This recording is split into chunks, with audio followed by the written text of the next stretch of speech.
안녕하세요. 탁질 교수라고 합니다. 이렇게 귀한 자리에 초청해 주셔서 감사합니다.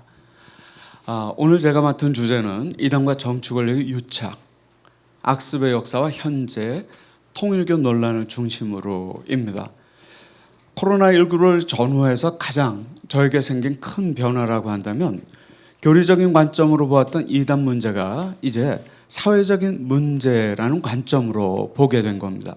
2014년 세월호 사건이 일어난 이후에 구원파라는 이름이 회자가 되었고 2016년 국정농단 사건 때 최순실의 아버지인 최태민의 문제가 전면화되었습니다. 저희 아버지인 탕명환 소장이 대전에서 최태민을 처음 만났을 때 무당이었던 그가 어떻게 2년 만에 개신교 최고의 권력자가 될 수 있었을까? 국가적인 혼란이 있었죠. 2018년에는 교회가 이단으로 정했던 만민주안교회 이재록의 20여 년에 거친 성폭행 문제, 은혜록의 신옥주는 300~400명의 신도들을 지금도 남태평양 피지에 데려갔습니다. 피지가 FIJI가 아니라 PRP자의 땅지자, 그것이 지진과 전쟁을 피할 곳이라. 신옥주는 지금 감옥이었지만 여전히 신도들은 신옥주의 석방을 기다리면서 300~400명이 그곳에 있지요. 2020년에 코로나 지역 감염 확산과 함께 신천지의 교리는 몰라도 신천지가 뭐가 문제가 있다는 사실을 모든 국민이 인지하게 되었습니다. 2022년에는 전 일본 총리였던 아베 신조가 피습을 당하면서 그 피습의 원인이 한국 이단에 뿌린 통일교와 연관되어져 있다는 사실이 알려졌습니다. 그 가해자인 야마가미 테치아라는 청년이 자신의 어머니가 통일교에 빠져서 10억 원 이상의 돈을 가져다 주었고 가정의 억울함을 알리기 위해서 아베 신조를 암살했다고 합니다. 과연 이 청년은 가해자이지요. 하지만 가해자라고만 특정할 수 없는 문제가 있습니다. 야마가미 테치아는 과연 가해자일까? 피해자일까? 지난 10여 년 사회적으로 굵직굵직한 사건에 이단이 개입되지 않았던 적이 없습니다.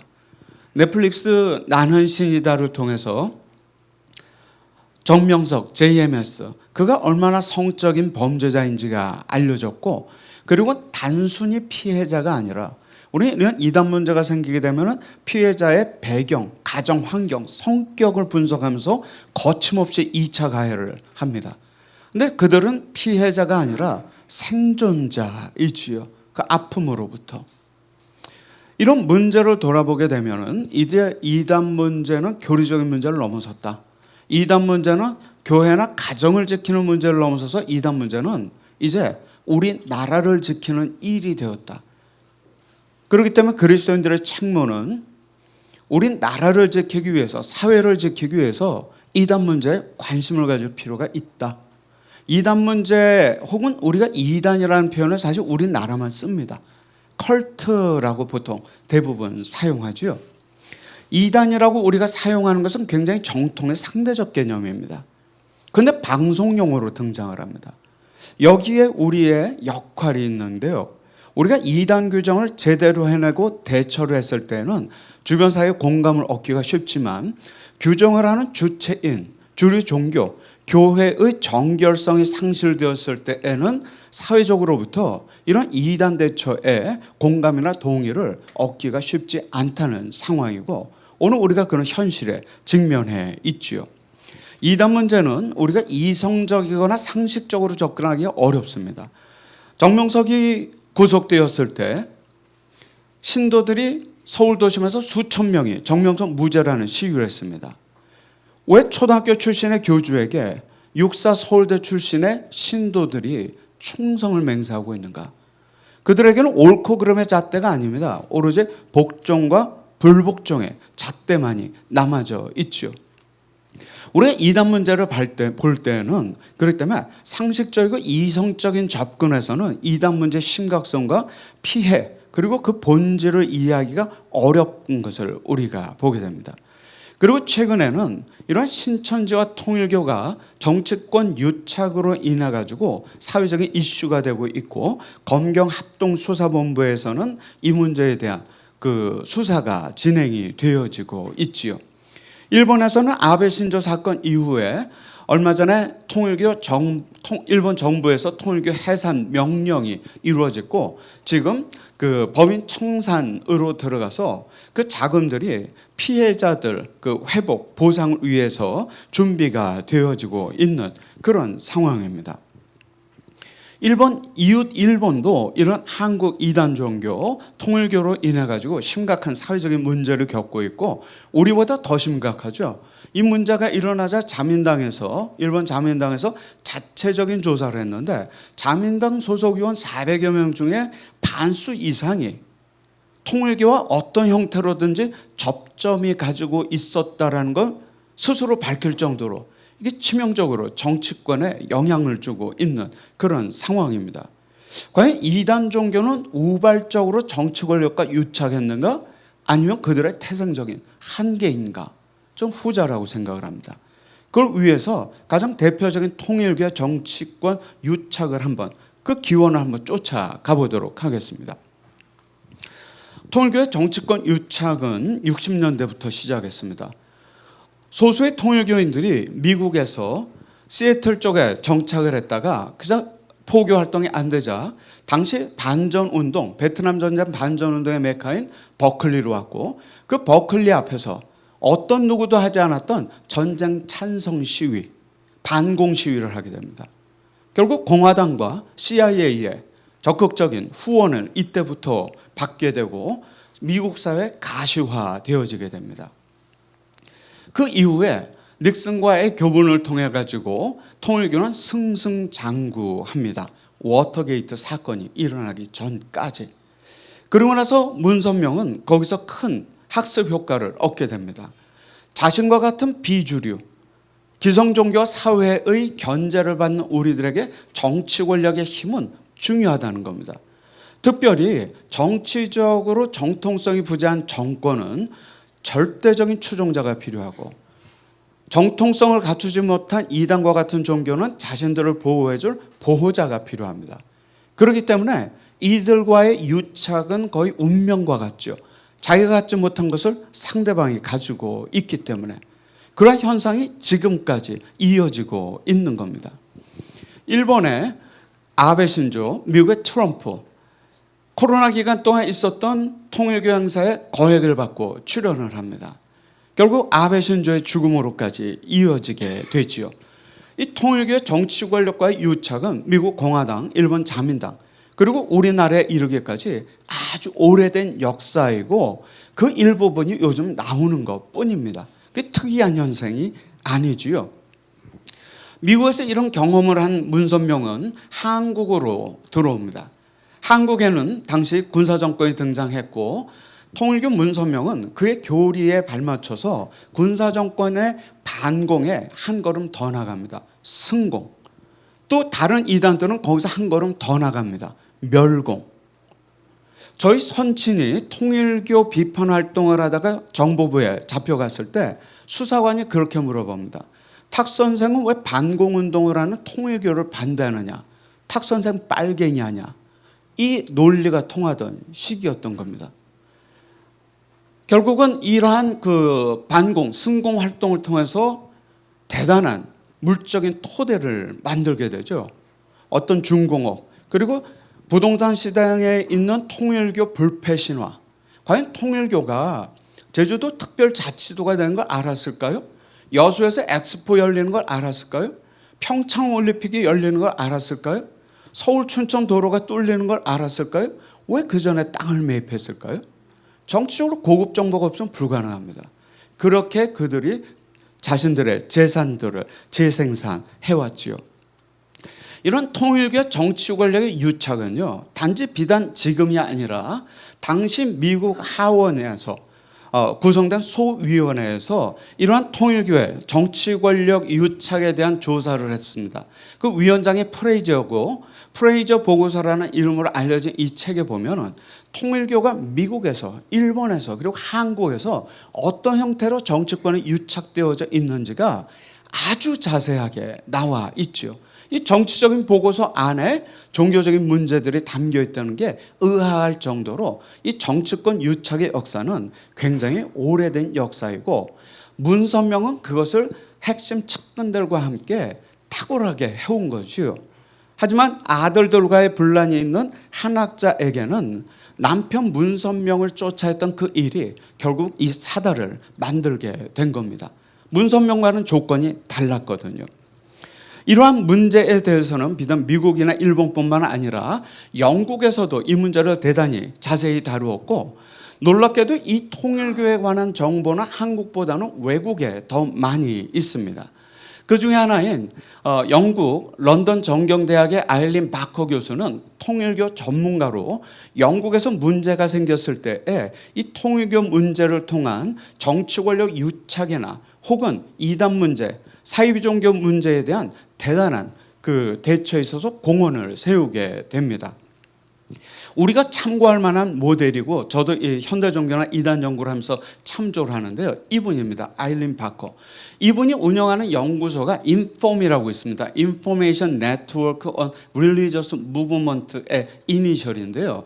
이 단체는 첫 번째로 영국 성공회의 후원을 받습니다. 두 번째로 학계의 지원을 받습니다. 그리고 세 번째로 영국 정부의 지원을 받습니다. 이 연구소가 하는 일은 하나, 공신력 있는 정보를 만들어내는 것입니다. 그랬을 때 성공회는 교회의 보호를 위해서 사용하고, 학계는 건전하지 않은 종교단체는 소멸해 나아가도록 유도하고 있고, 그리고 영국 정부는 이것이 문제성 있는 단체일 때는 적절하게 법적인 조치를 해 나아가는 협업 구조를 가지고 있지요. 아마 우리도 조금 이 이단 문제를 분석하는 차원을 넘어서서 이걸 어떻게 재발 방지하고 어떻게 교훈을 얻고 어떻게 대처를 해야 될까? 더 이상 우리 주변에 피해자나 생존자들의 모습이 없어지도록 우리가 무엇을 해야 될까? 그럼 고민을 해야 될 시점이 아닌가? 저는 이단 사이비 종교가 문제라고 생각하지 않습니다. 저는 우리 사회의 집단적인 망각이 문제라고 생각합니다. 사건은 반복되고 우리는 성명서 발표하고 그리고 다음 사건이 있을 때까지 침묵 모드로 들어갑니다. 결국은 그것이 이런 이단 종교의 문제를 심각하게 만든 것이죠. 좀 우리의 망각이 더 문제라고 생각을 합니다. 외국에서는 오히려 이런 한국 이단 종교에 대한 대처 활동들이 이렇게 조직적으로 되고 있는 모습을 봅니다. 그런데 이 통일교, 한국의 가장 오래된 이 통일교가 왜 지금 또 문제를 일으키는 걸까? 처음에는 세계 기독교를 통일한다는 그런 협회로 출발을 했습니다. 그 이후에는 94년에는 세계 평화통일 가정연합, 교리적인 이유가 담겨 있고요. 2005년에는 문선명이 써놓은 설교나 글을 읽어가면서 전 세계 통일교인들이 공부하는 훈독회라는 것을 합니다. 그 훈독교회. 그리고 그 이후에는 가정연합이나 훈독교회처럼 우리 정체성이 불분명한 것 다 제하고 통일교로 가자. 오히려 정치적인 것보다는 종교적인 정체성을 드러냅니다. 그 이후에 다시 통일교 누가 권력을 잡느냐에 따라서 이름이 변경이 되기 때문에 통일교 이름은 그 당시 통일교의 정체성을 보여줍니다. 서울역으로 들어오다가 왼편에 보이는 통일교 건물에 보면요, 이 통일교 이름이 붙었던 자리가 지저분합니다. 왜? 계속 이름을 바꿔 달았거든요. 그리고 마지막에 요즘 하늘 부모님 성회라는 이름으로 활동을 하죠. 이들의 이름은 계속 변경됐지만은 사실 이들의 종교적인 본질은 그대로 남아 있습니다. 핵심 교리서인 원리강론이 바로 그것이고, 이 원리강론이 종교 유착의 근거가 되어지고 있지요. 이 원리강론은 한국 기독교 이단의 대부라고 할 수 있는 김백몬의 기독교 근본 원리를 70-80% 정도 벤치마킹해서 업그레이드한 것이고, 남사고 비결, 이 남서가가 호가 격암이어서 격암유록이라도 알려져 있지만은 사실 위서이지요. 이 문체나 내용을 봤을 때는. 근데 이 내용들이 이 원리강론에 고스란히 담겨 있습니다. 기독교 이단이지만 기독교 이단이라고 부르기가 민망할 정도로 한국에 있는 거의 대부분의 이단 단체들은 기본적으로 혼합적입니다. 그런 형태를 가지고 있고, 이 원리강론에 보면은 말씀드리기 어려울 정도로 굉장히 성적인 타락, 성적인 문제가 이 안에 자리 잡고 있고, 그것이 JMS에게로 고스란히 이전되고 있는 것을 보게 됩니다.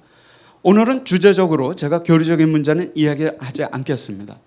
이 원리강론 책의 마지막 결론은 동방인 한국에 온 제3의 아담인 문선명이 첫 번째 아담은 성적 타락으로 실패했고 두 번째 아담은 예수님은 결혼하지 않고 독신으로 십자가에서 사망했기 때문에 실패했고 결국 참 가정을 이룰 제3 번째 아담이 문선명이라는 내용이 이 책에 담겨 있고 문선명이 왕이 되는 통일교 왕국을 지상천국을 한반도에 세우겠다라고 하는 것이 이 책의 결론입니다. 세상의 언어도 다 한국말로 통일된다는 내용이 담겨져 있고 이건 단순히 종교적인 이상이 아닙니다. 통일교는 실제로 그 나라를 만들어 온 겁니다. 이 그들의 궁극적인 목적이지요. 우발범이 아닙니다. 교리적인 확신범들이지요. 사실 처음에는 문선명 스스로 신격화하지는 않았습니다. 70년대 된 공자석과 예수가 자기 부하라고 했고 90년대에서야 자기가 재림주라고 커밍아웃을 하게 됩니다. 물론 모두가 그 주장을 알고 있었지만 그리고 2000년대 접어들어서는 본인의 부인인 한학자까지도 본인의 후구의 구도를 염두에 두면서 그렇게 그 구세주, 재림주, 메시아라고 주장을 하게 되지요. 이 한학자 이후에 2012년에 문선명이 사망하게 됩니다. 통일교에 큰 변화가 생기죠. 그래서 우리가 볼 때는 이단 교주가 사망하면 시한부 종말론이 실패하면 이단도 몰락하는가 그런 사례는 없습니다. 교주의 죽음과 종말론 등등의 잘못된 것들의 실패는 새로운 문제의 시작일 뿐이지 결코 거기서 몰락한 적이 없습니다. 그렇기 때문에 우리가 이만희의 죽음이나 문선명의 죽음 뭐 여러 가지를 보면서 지나치게 장밋빛 꿈을 꿀 수는 없다는 것을 보게 됩니다. 여전히 통일교인들은 문선명 한학자를 숭배하고 있고 매년 추모식에는 일본을 중심으로 한 대규모 신도들이 참석하는 행사가 열리고 있습니다. 통일교에 있어서 가장 큰 변화 중에 하나는 문선명이 사망한 뒤에 그 절대적인 교주 권력이 상실되어진 후에 통일교가 셋으로 나눠졌다는 사실이지요. 첫 번째 그룹은 그의 부인인 한학자입니다. 한학자는 자신을 6,000년 만에 탄생한 독생녀라고 합니다. 아담부터 예수까지 4,000년, 예수부터 자기까지 2,000년, 6,000년. 그리고 처음에 후계자로 지목되었던 셋째 아들인 문현진. 저는 이 문현진이 통일교의 패권을 가져가리라 생각은 하는데요. 이 문현진이 있고 그리고 막내 아들인 문형진이 있습니다. 친아들들입니다. 하지만 이 친아들들이 엄마와 삼남 문현진은 법적인 소송을 벌이고 있고 거의 대부분 문현진이 승소하고 있습니다. 막내 아들은 미국 펜실바니아에 있는 그의 작은 조직을 운영하면서 유튜브를 중심으로 엄마가 사탄의 음녀다, 바벨론의 음녀다, 엄마 때문에 아버지가 죽었다 이런 내용을 서슴지 않고 전달하는 등 통일교의 기본적인 교리적인 핵심인 참가정과는 완전히 이율배반적으로 배치되는 거짓 가정의 모습을 노출을 하고 있지요. 이건 어쩔 수가 없습니다. 왜? 돈의 전쟁이기 때문입니다. 일반 기업들은 지분 구조가 그 후계 구도를 결정할지 모르지만 이 종교 기업들은요 누가 교리적인 정통성을 갖느냐 돈을 다 먹는 구조입니다. 그렇기 때문에 이들에게는요 이런 어떤 그 돈 문제 그리고 그러한 그것을 확보하기 위한 정치 권력과의 유착 이들에게는 빼놓을 수 없는 불가분의 관계라고 볼 수가 있습니다. 한학자의 최근의 정치 권력과의 무리한 유착이나 이런 부분들은 내부적으로는 이런 아들들과의 후계 전쟁에 이유가 있고 문선명이 가졌던 박보희나 곽정호 같은 충실한 충복들이 옆에 없는 상태에서 한학자가 문선명이 하던 그런 공세적인 정치권 유착 을 했다는 것이 결국은 이번에 이렇게 탈인하게 된 결과가 아닌가 싶습니다. 이 세 그룹은 완전히 나누어져 있고 한학자는 가평에 궁전을 만들어 놓고 남편이 묻혀 있는 이곳에 그녀만의 이런 왕국을 만들어 놓았지요. 이 왕국은요 지금 계속 개발 중입니다. 가평군의 그 후원을 받아가지고 이 지역을 완전 리조트화하고 있고, 일본 통일교 법인이 해산되고 난 뒤에 법인 재산 청산 절차로 들어가자 일본의 신도들이 외화를 가져올 수 있는 최고액인 10,000불을 가지고 이곳에 옵니다. 여기서 시설 이용하고 남는 돈은 헌금합니다. 합법적으로 외화 유출되고 있는 거죠. 그게 요즘 일어나고 있는 현상들입니다. 특별히 이곳에 있는 동상이 현재 한학자의 위상을 보여줍니다. 한학자가 전면을 바라보는 중앙 동상인 반면에 남편인 문선명은 측면 모습으로서 뒷자리에 위치하고 있는 것을 보게 됩니다. 오늘날 한학자의 위상이고 오늘 한학자 통일교가 무엇을 지향하는지를 그대로 보여주고 있지요. 아들들은 이렇게 한학자가 교리를 변개한다는 이유로 그 반대를 하고 있지요. 이러한 절대 권력인 한학자가 구속이 된 겁니다. 한학자 없는 통일교는 생각할 수 없습니다. 통일교는 한학자의 섭방이 유일한 살 길입니다. 그만큼 교리적으로 그걸 뒷받침하고 있기 때문에 그렇게 지금 한학자 섭방에 총력을 기울이고 있지요. 일찍 사망했던 그 한학자의 첫째 아들이 있습니다. 문효진이라고 미국에서 많은 물의를 일으켰습니다. 마약이나 음주나 폭행으로 관련해서 그 아들들인 2명의 20대 청년을 지금 후계자로 지목을 해놓고 지금 감옥에 있는 상태이지만 거의 미국 청년들이기 때문에 20대 초반이고 이 한학자의 통일교를 운영하거나 다스릴 만하진 않습니다. 아마 위기 관리 체제로서 지금 운영이 되고 있지만 한학자의 섭방이 보장되지 않는 한학자 통일교의 미래는 쉽지가 않을 전망이고, 이곳 정치 권력과의 유착을 통해서 한학자 통일교는 서서히 몰락해 나아가지 않을까 생각을 합니다. 특별히 아까 보셨던 그 셋째 아들인 문현진은 한학자의 통일교는 해산되어야 된다고 요즘 주장합니다. 어머니는 억울하지만 이 통일교는 해산되어야 된다고 얘기하면서 광폭 행보를 이어가고 있습니다. 글로벌 피스 파운데이션 GPF라고 하는 조직을 가지고요, 전 세계적으로 NGO로서의 활동이 대단히 활발합니다. 국내에서도 군부대부터 해서 교육계까지 안 가는 곳이 없습니다. 이 문현진의 역할은 앞으로도 굉장히 활발해질 것으로 보여지고, 특별히 문선명이 가져왔던 그 반공 이데올로기의 그 가장 현대적인 활용을 하는 인물이라고 볼 수가 있습니다.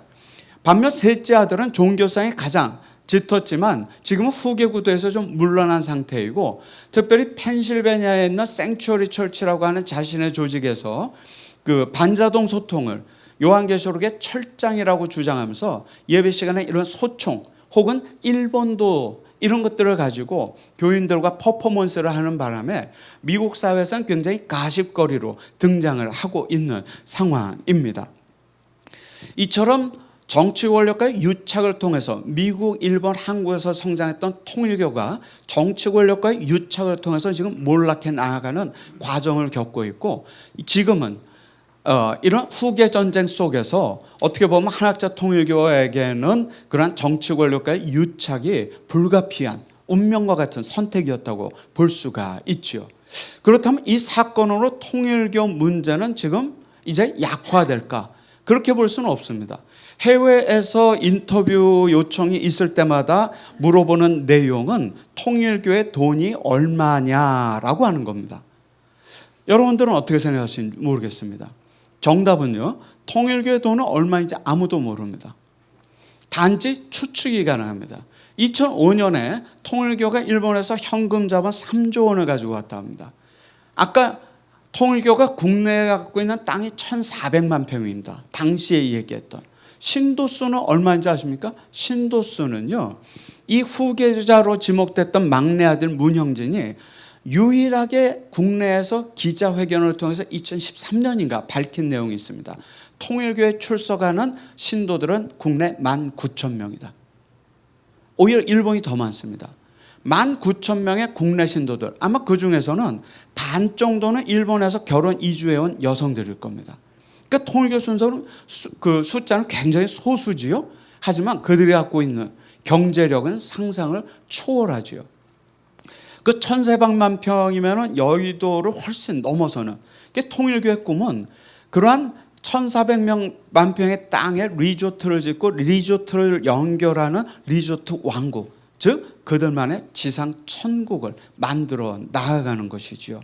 실제로 이번에 그 일본 정부의 그러한 어떤 그 해상과 함께 나온 통계를 보게 되면은 통일교의 헌금 통계가 18년부터 20년, 3년 동안 일본에서 거의 1,000억 원이 1,000억이 아니라 1조 정도죠. 모아질 정도로. 아까 보시고 3조가 많구나 싶었을지 모르겠지만요. 그렇지 않습니다. 일본은 이들의 아주 대단히 중요한 현금 동원처이죠. 그 현금 동원처가 지금 법인이 해산이 된 겁니다.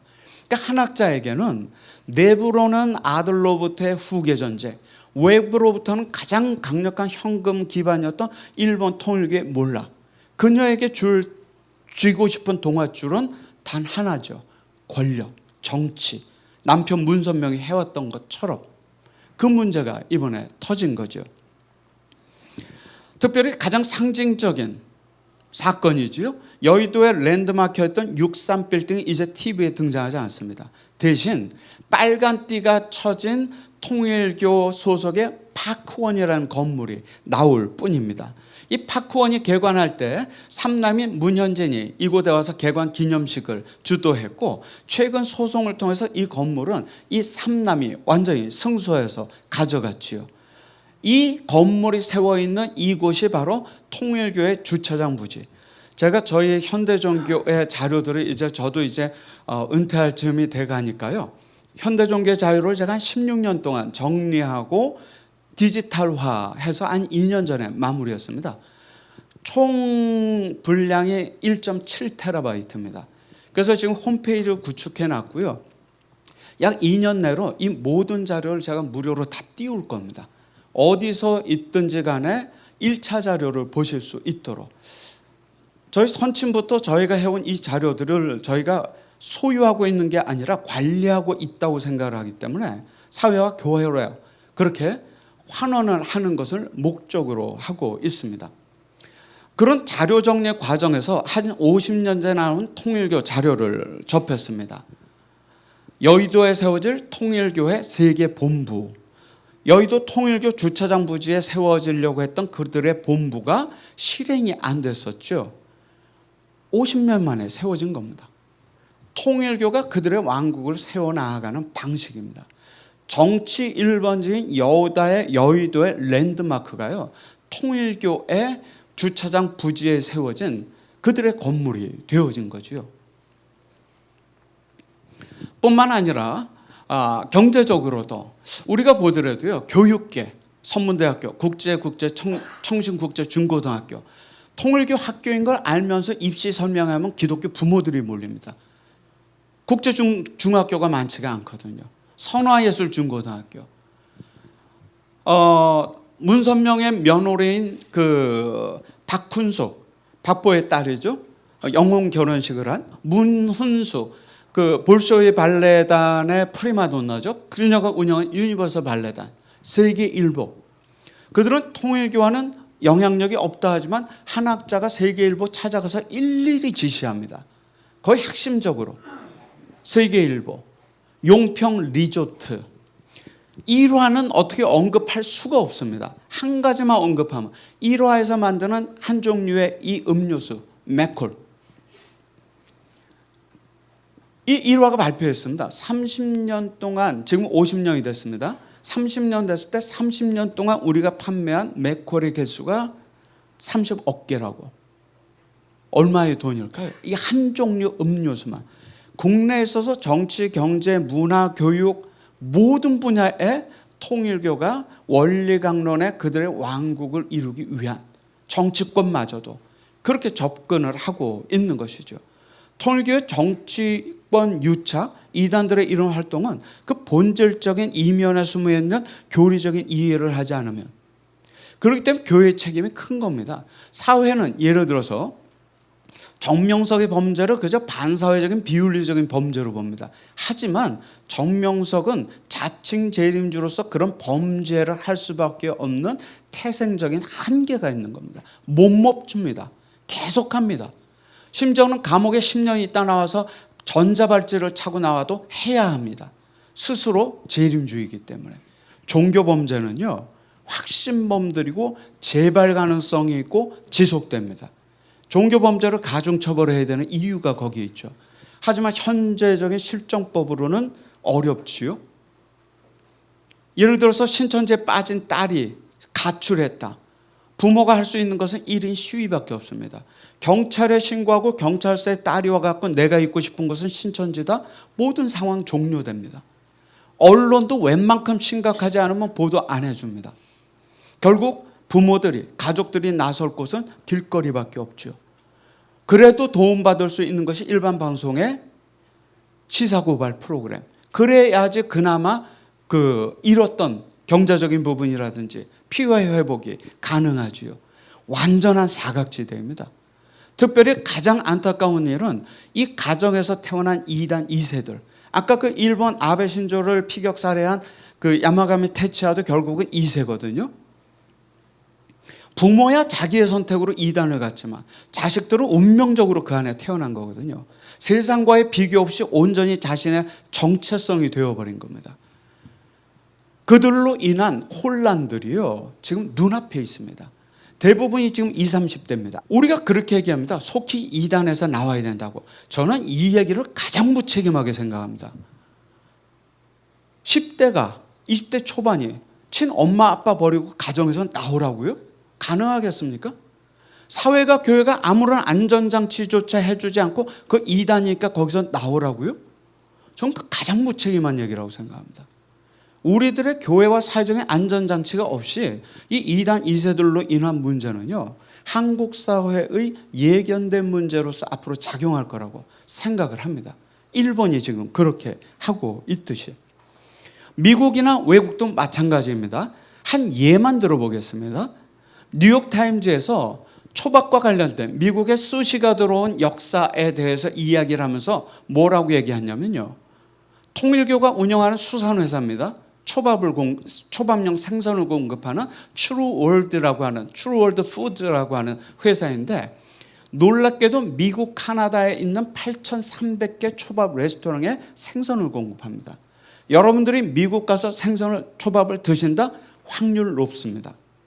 저도 미국에 집회 갔다가 집사님이 초밥 레스토랑을 운영하시는데 저보고 식사를 대접하겠다고 했고, 식사를 하면서 반쯤 먹었는데 저에게 물어보시더라고요. 우리 생선을 트루월드 푸드에서 받고 있는데 이게 통일교 거 맞습니까? 그러더라고요. 한 반쯤 먹은 상태였거든요. 그냥 제가 뭐 어떻게 했다 말씀드리긴 어렵고 그냥 목회적으로 생각했습니다. 이 정도입니다. 그 액수가 500, 그러니까 거의 5억 달러겠죠. 이게 맥콜 음료수 하나, 이런 수산회사 하나, 이런 것이 즐비하다는 겁니다. 통일교가. 피할 수 없는 돈의 전쟁이 일어날 수밖에 없는, 피할 수 없는 정치권 유착이 있을 수밖에 없는, 있는 것을 지키기 위해서. 이 통일교가 쉽게 망하겠습니까? 교주는 죽어도, 한학자가 구속돼도. 통일교는요, 저는 개인적으로 목사로서의 신념은요, 주님 오실 때까지 계속 될 겁니다. 저는 그렇게 생각을 합니다.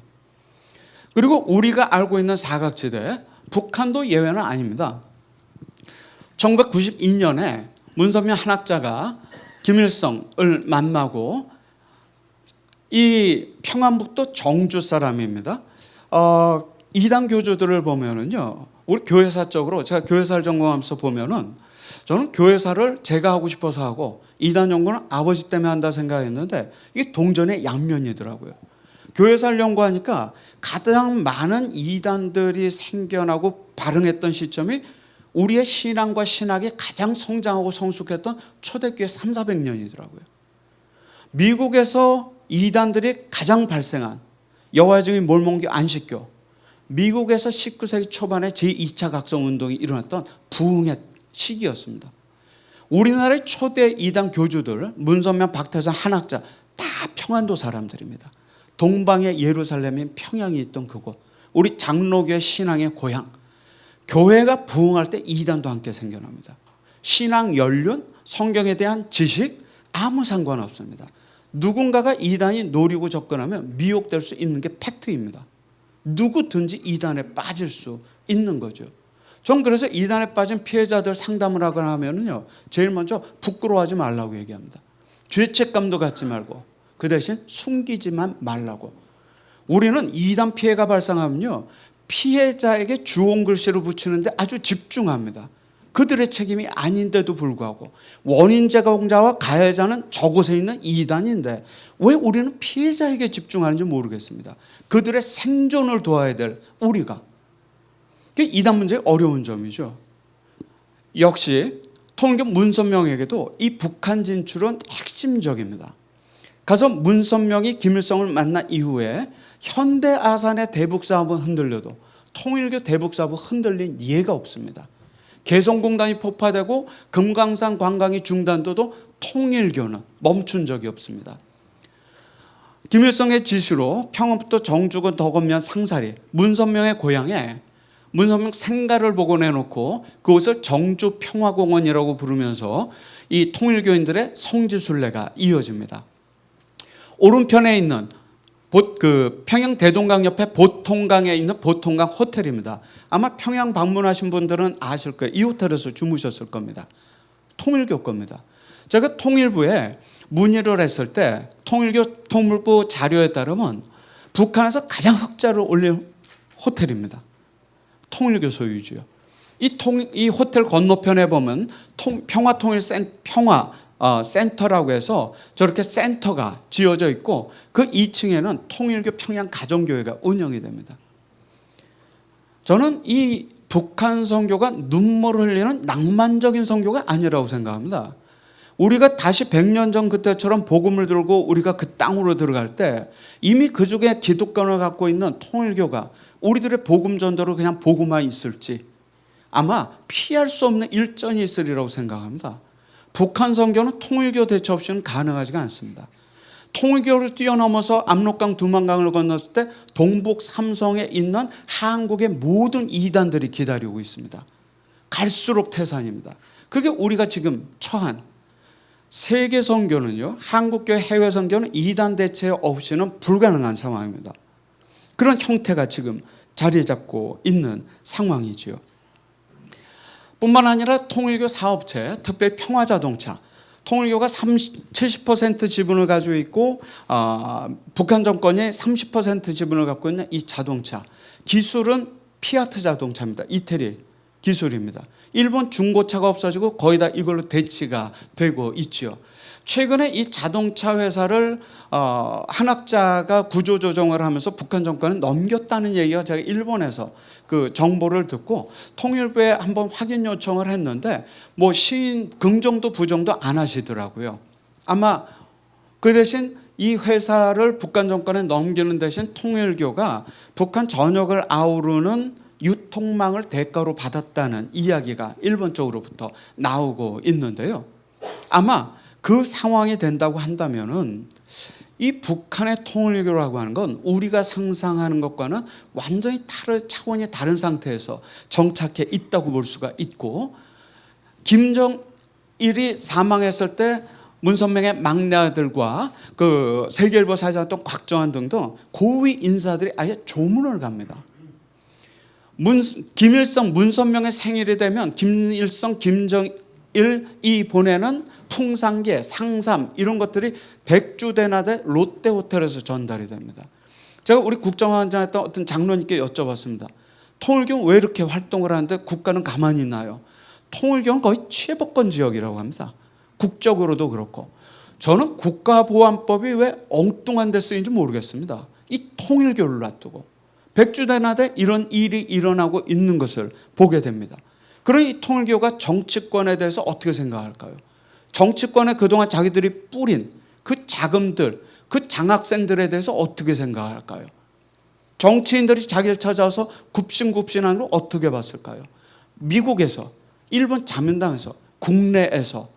이건요 어느 특정 정당만의 문제는 아닙니다. 그들이 언제 어떤 역할을 할지는 아무것도 모르는 상황이고, 비주류의 이당과 같은 정치 유착은요 오히려 한국 사회를 지금까지 이렇게 실제적으로 혼란에 빠뜨렸다는 걸 볼 수가 있지요. 통일교가 최근에 그 이슈가 되면서 예전부터 통일교가 주장해 왔던 것이 한일 해저 터널입니다. 제가 이 후쿠오카에 있는 이 가라스에 있는 이 첫 지점을 직접 가서 한번 조사를 해봤거든요. 이건 뭐 실현 가능성이 안 보였습니다. 갱도가 한 200m 정도 파 있는데 제가 그때 판단한 것은 실현 가능성이 아니라 이거는 투자 유치 목적이다 라는 판단이었는데, 놀랍게도 부산 지역을 중심으로 한, 국민의힘을 중심으로 한 몇몇 의원들이 이 실현 가능성에 대해서 이야기를 하면서 선거 공약으로 쓰는 걸 봤습니다. 과연 제가 그때 생각한 것은 이분들이 후쿠오카 가봤을까? 어떻게 이 학자들이 진짜 이 현장을 가봤을까? 근데 이게 어떻게 선거 공약으로 나올까? 이런 의문을 가졌습니다. 불가능하지는 않습니다. 후쿠오카에서 이끼섬을 지나서 대마도를 거쳐서 부산이나 거제도로 오는 라인입니다. 이게 문선명의 기본적인 구상입니다. 피스로드, 평화의 길, 평화고속도로. 여기서 이어지는 길은 그들이 이미 기득권을 갖고 있는 평양을 지나서, 그리고 블라디보스톡을 지나서 러시아를 지나고 캄차트카 반도 위쪽을 지나서 알래스카 뒤쪽으로 이어지겠다는 얘기입니다. 우리가 갖고 있는 지금 기술로서 이게 불가능하다고만 얘기할 수 없는 이유가 여기에 있지요. 이렇게 돈을 유치하고 이런 것들을 서로 이해관계에 따라서 서로가 서로를 이해하는 유착, 혹은 적과의, 적일 수도 있는 사람과의 동침이 지금 이루어지고 있는 겁니다. 사실 이게 비단 통일교만의 문제는 아닙니다. 특별히요, 통일교도 그렇지만 최근 문제가 되는 하나님의 교회도 남미 혹은 뭐 아프리카 국내 최대 이단 조직이죠. 곳곳에서요 NGO 사회봉사 활동을 통해 가지고요 정치권, 사회단체, 교육, 언론으로 굉장히 사회적인 순기능하는 모습이 노출이 됩니다. 자, 얼마 전에 아프리카에서 가장 신천지가 많은 우간다에 이제 강의를 갔다 왔는데요. 그곳에는요 10년 전 2015년에 75명인가 되던 신천지 신도들이 지금 거의 한 100배 이상 늘었습니다. 8천 몇백 명입니다. 그런 활동을 하고 있고, 이곳에 있는 정치권부터 문화교육계로 이들이 침투를 합니다. IYF, 박옥수 구원파의 IYF는 더 말할 것도 없죠. 그들이 갖고 있는 소위 마인드 교육 혹은 합창단, 문화, 이걸 가지고요 우리들은 밑으로부터의 선교에 고립적으로 선교사님들이 선교하고 계시는 동안 이 이단들은요 탑다운 방식으로 정치권 인사, 문화계 인사, 언론을 장악하면서 그들의 영향력을 확대해 가고 있습니다. 이제는 우리나라의 정치권 유착의 문제가 아닙니다. 한국에서 시작된 이단들이요 전 세계를 정치권과 불법적인 혹은 부적절한 이런 이단 종교와의 유착이요 전 세계 곳곳에서 일어나고 있는 게 오늘날 현실이라는 거죠. 이단 대처는요 선교회, 또 북한 선교회, 모든 것의 가장 중요한 이슈주가 하나가 된 것을 우리가 실제적으로 보게 됩니다. 과연 여러 나라들은 이 문제에 대해서 어떻게 대처를 하고 있을까요? 예를 좀 들어보겠습니다. 전 세계에서 이단 대처를 가장 잘하는 나라입니다. 러시아, 중국. 중국은요 시진핑 공산당 상하에 사교 판공실이라는 것을 두었는데, 그 판공실은요 어떤 정부 조직보다도 강합니다. 이 조직 산하에 중국 각 성마다 전문적인 학자들, 그리고 전문적인 종교계 당원들, 그리고 종교계 인사들을 구성을 해가지고 그 대책 협회가 운영이 되어지고 있죠. 굉장히 치밀한 조직입니다. 우리는 이단 문제를 언급하는 것이 예방 계도가 목적이잖아요. 중국 정부는 굳이 이런 거 안 알립니다. 왜? 체포, 발본, 세권 이게 목적이기 때문이죠. 그 상태가 진행이 되다 보니까 중국 정부는 태평천국에 난 이후에 외래 종교가 들어와서 중국 정부를 혼란하게 하는 걸 가장 경계합니다. 그렇기 때문에 한국 이단들 중에서도 통일교나 함농복구회나 몇 개 단체를 14개를 공식적으로 이단으로 규정하고 통일교도 역시 여기에 들어가 있죠. 최근에는 신천지와 인터컵에 대해서 굉장히 민감한 반응을 보여주고 있습니다. 이런 중국형 모델이 있지만 우리로서는 불가능하죠. 두 번째, 프랑스 모델입니다. 프랑스는 리벨류즈라고 하는 아주 독특한 관용이 기본인 프랑스에요. 정부 조직이 있습니다. 사교의 범죄 행위를 감시하고 피해자 회복을 위해서 일하는 정부 간 협력 조직이 있습니다. 이 조직이 왜 생겼느냐? 솔라 템플이라고 프랑스권에서요. 이 사이비 종교로 인해 가지고 많은 사람들이 여기서 자살을 하게 되는 사건들을 프랑스하고 캐나다, 프랑스령 그 프랑스 계통의 퀘벡에서 문제가 생기면서 가장 관용적인 프랑스에서 정부 조직, 그것도 정부 간 협력 조직이 지금 생긴 겁니다. 프랑스 내에서는 이 조직에 대해 가지고 그런 심각한 사회적인 문제로 인해서 생긴 조직이다 보니까 지금은 찬반 양론이 비등한 상태입니다. 프랑스마저도 여기에 대한 이런 대책들을 갖고 있는 것을 보게 됩니다. 미국은 전혀 다릅니다. 미국은 아무리 극악한 사이비 종교가 등장해도요, 위법하지 않는 한 개입하지 않습니다. 국가 권력이 종교에 개입한 것은 철저하게 금기시되어 있죠.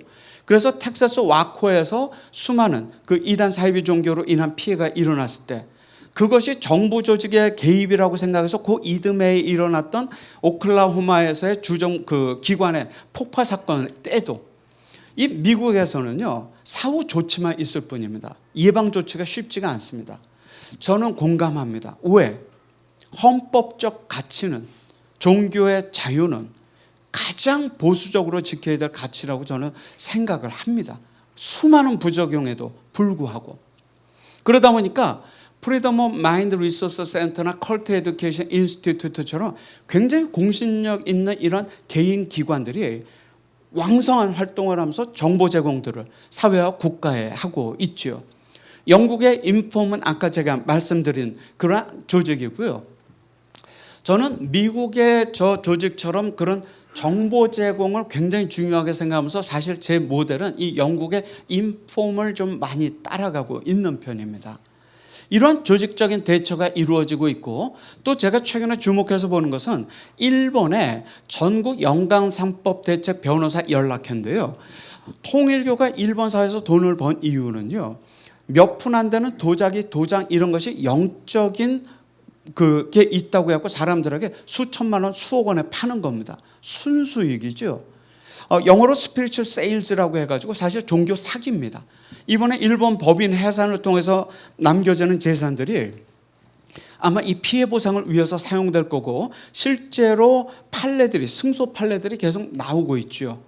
놀라운 사실은 이것을 구성하고 있는 변호사들이 300여 명인데, 우리 통합총회하고 저희가 1년에 한 번씩 교류를 하지만 300여 명들이 다 기독교인들이 거의 아닙니다.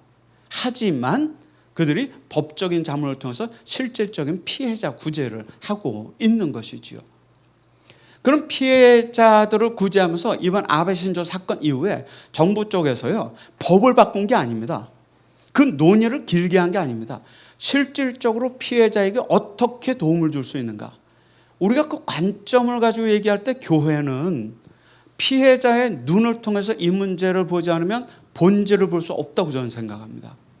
저희 선친을 통해서 제가 이단 문제를 보고 있는 것처럼요, 누군가가 피해를 겪고 생존하기 위해서 발버둥치고 있는 누군가를 통해서 바라보지 않으면 이단 문제 본질을 알 수가 없습니다. 그래서 일본 정부에서는 신고센터를 만들었습니다.